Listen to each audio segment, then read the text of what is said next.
Hey you! I hope you're doing fine!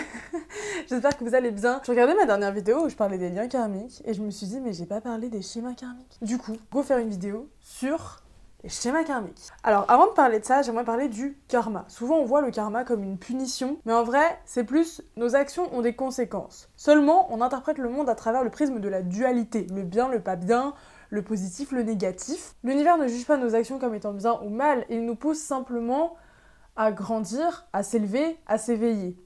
Le but, c'est l'apprentissage. On règle un karma quand on comprend la leçon, quand on prend conscience de notre part de responsabilité, quand on s'éveille, quand on augmente notre champ de conscience et qu'on est capable de prendre des décisions qui sont malsaines, ni pour nous, ni pour les autres. Tant qu'on ne comprend pas la leçon, le schéma se répète encore et encore. Dans les schémas karmiques, il n'y a pas forcément de lien d'âme, parce que c'est pas la connexion qui est karmique, c'est le schéma, c'est la dynamique de la relation. Je sais pas si vous avez déjà entendu parler du triangle de Karpman, c'est assez connu, mais en gros t'as un bourreau, une victime et un sauveur. Le bourreau fait souffrir les autres en essayant de canaliser ses peurs et ses douleurs, c'est celui qui dit « fais ce que je dis, j'ai raison ». La victime se sent complètement irresponsable et impuissante et attend qu'on vienne la sauver. Ce qu'elle dit c'est « je suis faible, aidez-moi à l'aide ». Et le sauveur cherche à se rendre indispensable, il vole au secours d'autrui, même quand on lui a rien demandé et même quand c'est pas bon pour lui. C'est celui qui dit « les autres sont faibles, je vais les aider ». Dans tous les cas, c'est des techniques qu'on utilise pour se sentir mieux, pour se sentir aimé. Et c'est souvent des croyances qui sont vraiment ancrées profondément par rapport à l'amour conditionnel. Je m'explique. Par exemple, le bourreau, il va avoir la croyance que si il n'utilise pas la manipulation ou le contrôle, il peut pas obtenir l'amour de quelqu'un. Il est obligé de forcer, il est obligé d'être un tyran en fait. Le sauveur, c'est il faut que je me rende indispensable pour qu'on ait besoin de moi, sinon les autres ils auraient pas envie de passer du temps avec moi ou ils me garderaient pas dans leur vie. Par exemple, c'est des exemples de croyances, mais en gros c'est un peu des croyances souches comme ça qui font que tu perpétues les mêmes comportements encore et encore. En fait, ça se base sur tout ce qu'on a appris, sur les relations et sur l'amour tout au long de notre vie. Et notamment par notre relation à nos parents, évidemment, ça commence toujours par là. Si jamais vous vous reconnaissez dans un des rôles du triangle, lequel est-il ? Est-ce que vous avez tendance à switch ? Est-ce que vous switchez par exemple de la victime au sauveur ou du bourreau à la victime ? Est-ce que sous certaines conditions, avec certains paramètres, ça tourne ? Les schémas karmiques, c'est souvent des schémas de codépendance, de dépendance affective, de relations abusives, de sacrifice de soi. Tant qu'on n'a pas compris la leçon, le schéma se répète. Et c'est d'ailleurs pour ça que dans mon programme Papillon Bleu, je veux vraiment vous aider à comprendre pourquoi vous vous retrouvez bloqué dans ces schémas-là et en sortir pour pouvoir vous aligner à la fréquence vibratoire de la relation de vos rêves. C'est tant que vous n'avez pas réglé ces schémas-là, tant que vous n'avez pas compris, tant que vous n'avez pas réglé votre karma, vous continuerez d'attirer les mêmes relations et d'être déçus. Autrement dit, plus vous vous libérez de votre karma et plus vous êtes capable d'accueillir vos blessings, d'accueillir ce qui est vraiment fait pour vous depuis le début, mais que vous tournez en rond autour d'un truc qui n'est pas fait pour vous. Du coup, j'en profite pour vous dire que le lien vers mon programme est dans la bio. Évidemment, il est payant, il dure 2 mois. Et je vous prépare aussi 2 masterclass, donc il y en aura une le 22 mars et une le 8 avril sur comment augmenter ton pouvoir d'attraction et comment te connecter à la relation, à l'énergie de ta relation de tes rêves. Donc si tu veux checker tout ça, regarde le lien dans ma bio, je continue sur la vidéo. Maintenant on va parler des trauma bonds, vous en avez sûrement déjà entendu parler. J'en avais parlé dans ma vidéo sur manifester une personne spécifique. En fait, par définition, c'est des liens traumatiques. Je vous lis ma petite définition. Lien émotionnel qui découle d'un schéma récurrent et cyclique d'abus perpétués par un renforcement intermittent par le biais de récompenses et de punitions. Bon, on a mal à la tête, mais en gros, c'est l'amour et l'affection donnés de manière conditionnelle. Avec généralement un qui a plus l'ascendant sur l'autre, et c'est comme cette image du drug dealer,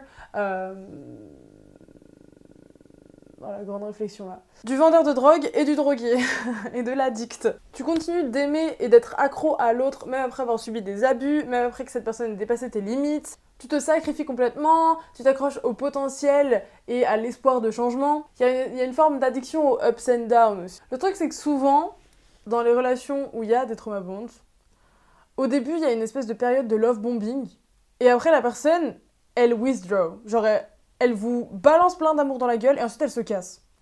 Et du coup, ça fait un espèce de pool où genre vous avez envie de tout faire pour retrouver cette période de love bombing, où la personne, elle vous donnait absolument tout, où elle était parfaite, et c'est souvent des schémas qu'on retrouve énormément dans les relations entre un codépendant et un pervers narcissique. Et il y a un peu ce truc de... Vous savez pas qui est la personne. Est-ce que le vrai lui ou la vraie elle, c'est la personne qu'elle était quand elle me donnait tout cet amour, et que tout était parfait, tout allait bien en période du love bombing, ou est-ce que la vraie version de cette personne, c'est quand elle m'abuse, quand elle me fait du mal, ou quand elle m'abandonne, ou quand elle arrête de me traiter comme une priorité et qu'elle me traite comme une option, etc., etc. Sauf que faut regarder les choses dans leur ensemble, en fait. La personne agit de manière différente sur des périodes de temps. Si ça fait comme ça tout le temps, vous pouvez pas rester accroché à l'espoir que peut-être un jour, ça va rester là-haut. Parce que ce que la personne est, c'est ça, en fait. C'est les deux. Mais le truc, c'est que ça nous met dans un espèce de...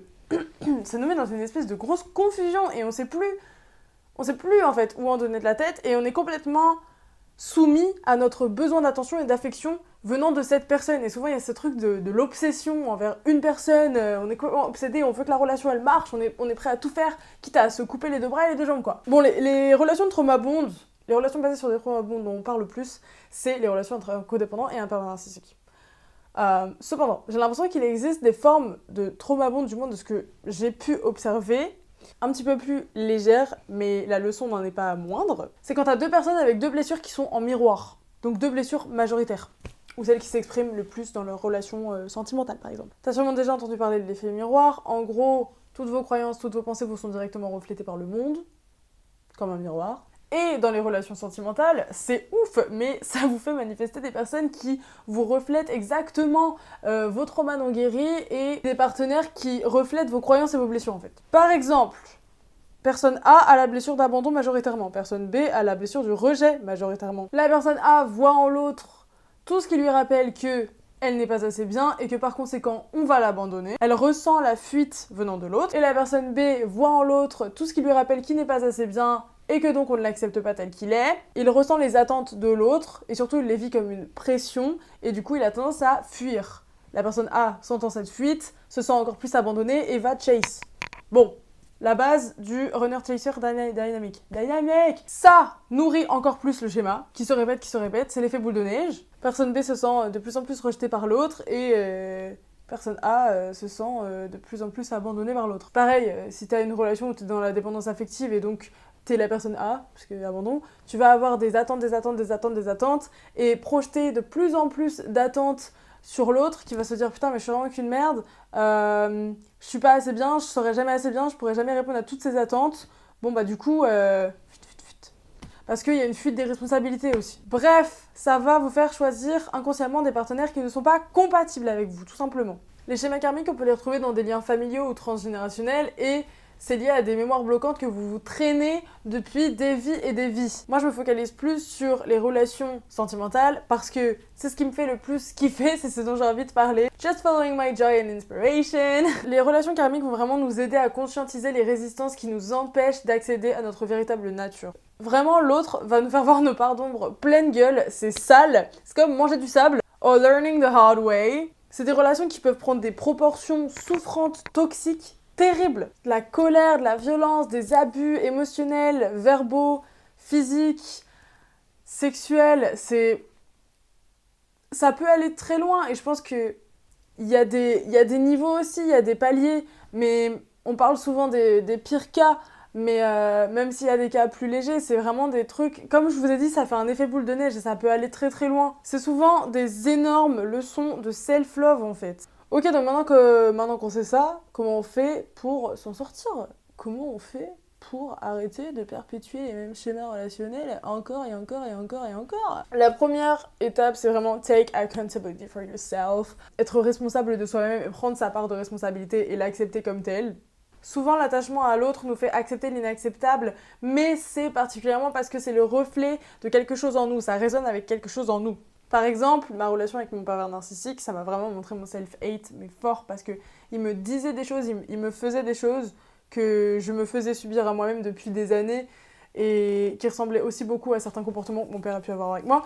Bref, c'est très personnel, mais du coup, ça m'a vraiment montré ça pleine face. En fait, ça l'a personnifié, ça l'a matérialisé à l'extérieur de moi pour que ça puisse me frapper et que je me dise, mais en fait, là, il y a un truc qui doit changer dans ma manière de me traiter, dans ma relation avec moi-même, dans ma relation avec les autres, dans ce que je suis capable d'accepter et dans ce que je me fais subir. L'important vraiment, c'est votre évolution. Même si vous avez compris le pattern de l'autre, c'est pas à vous de régler son problème, c'est pas à vous d'essayer de lui ouvrir les yeux à un coup de pioche. Je sais que c'est tentant, mais on les laisse. C'est leur responsabilité. Vous avez votre responsabilité sur votre healing process, sur votre guérison, sur votre éveil personnel et c'est déjà bien assez de choses à gérer. Les relations de schéma karmique, ça se répète énormément. Il y a moyen que vous ayez vous rencontrez souvent le même signe astrologique, voire ils ont des caractéristiques physiques qui se ressemblent. C'est vraiment en fait la même dynamique que vous allez vivre encore et encore avec des situations différentes, des personnes différentes. Mais il y a vraiment ce truc de répétition en fait. Hein. Et c'est fou parce que des fois ça fait des vies et des vies qu'on répète le même schéma sans s'en rendre compte en fait. Alors que toutes les informations dont on a besoin sont devant nous depuis le début. Typiquement, si vous avez rencontré le même type de partenaire et que vous en êtes à vous dire « Ah ouais, les mecs, c'est tous les mêmes, tous des connards et tout, vraiment... » Si vous êtes dans cette espèce de victim mentality, dans une mentalité de victime où vraiment vous ne remettez pas en question, c'est important que vous preniez votre responsabilité sur vos choix parce que tout ce qu'une personne vous a fait, au final, votre erreur, ça a été de le laisser faire. Et de pas savoir dire non, et de pas savoir placer des limites, et de pas savoir vous éloigner de cette personne quand elle était mauvaise pour vous. Alors, comme toutes les addictions, hein, vous avez une addiction envers une personne, c'est comme si vous étiez accro à je ne sais quelle drogue, il faut se sevrer. Donc il faut s'éloigner. Et ça va pas forcément être un choix confortable, mais ça veut pas dire que c'est le mauvais choix.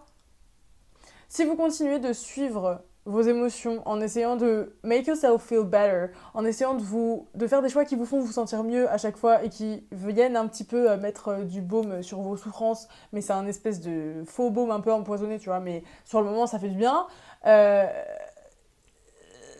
y a moyen que vous soyez facilement manipulable et c'est pour ça qu'on crée des addictions aux highs and lows aussi, c'est que on est tellement addict au moment où la personne elle nous fait nous sentir high qu'on va être capable d'accepter des lows very very lows. Et souvent, les lows, ils durent de plus en plus longtemps et les highs de moins en moins longtemps.